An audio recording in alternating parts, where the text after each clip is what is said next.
Good morning and welcome to Walking Through Scripture. Today we're going to begin a brand new journey through one of the most fascinating books in the Old Testament, the book of Zechariah. But before we even jump into chapter 1, I want to slow down and answer a simple question. Why was this book even written? When we understand the historical setting, the people God was speaking to and what they were experiencing, the entire book comes alive.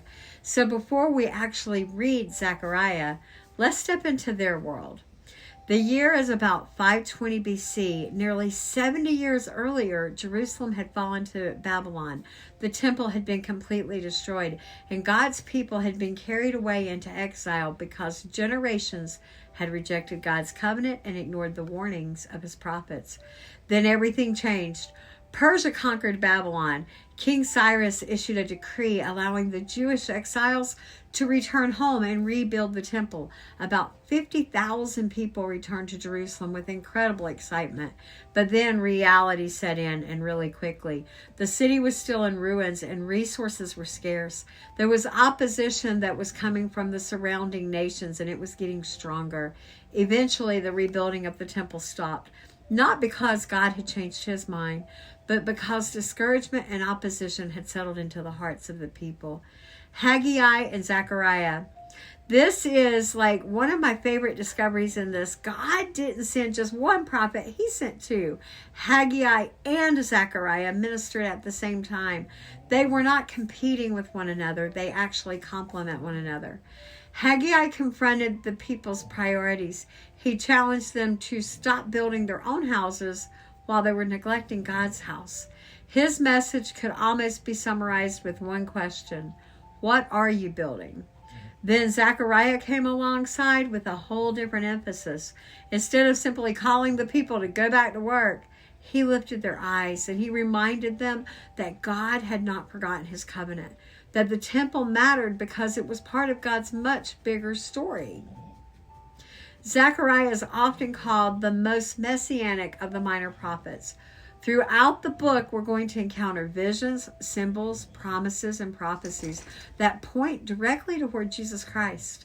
We'll meet the branch, the coming king, the shepherd, the pierced one, the coming kingdom. Again and again, does it sound familiar to you? Zechariah points us beyond his own generation to God's unfolding plan of redemption. One word often makes people nervous: apocalyptic. When we hear that word today, we immediately think about the end of the world. But biblically, apocalyptic literature serves another purpose. It pulls back the curtain between heaven and earth, and it reminds God's people that even when life appears chaotic, God's still in control. He still reigns. He still sees. He still remembers. That message brought hope to discouraged exiles. Jerusalem, and honestly, is a message we still need to hear today. This matters as we begin this journey together. I don't want us to simply learn facts about Zechariah. I want us to learn how to study Scripture. So every lesson in this series is going to ask three simple questions. What did this mean to the people who first heard it? How does it connect to the rest of Scripture? And what does it teach us about faithfully following Christ today? When we study Scripture that way, we begin to see one beautiful story, not 66 disconnected books.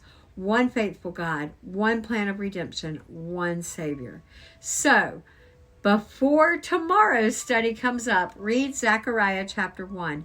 Read it slowly. Think about those three questions. Write down what stands out to you. And tomorrow we'll begin walking through the first vision together. Father, as we begin this journey through Zechariah, give us teachable hearts.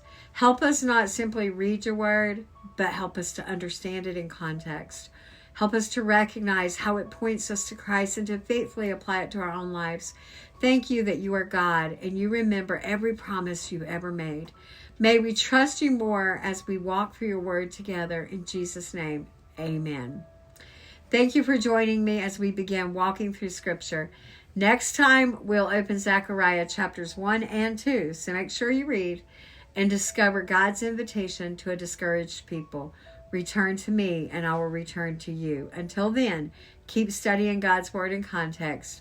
Keep following the golden thread that points to Christ. And above all, keep walking with Him one step at a time. You are created for more.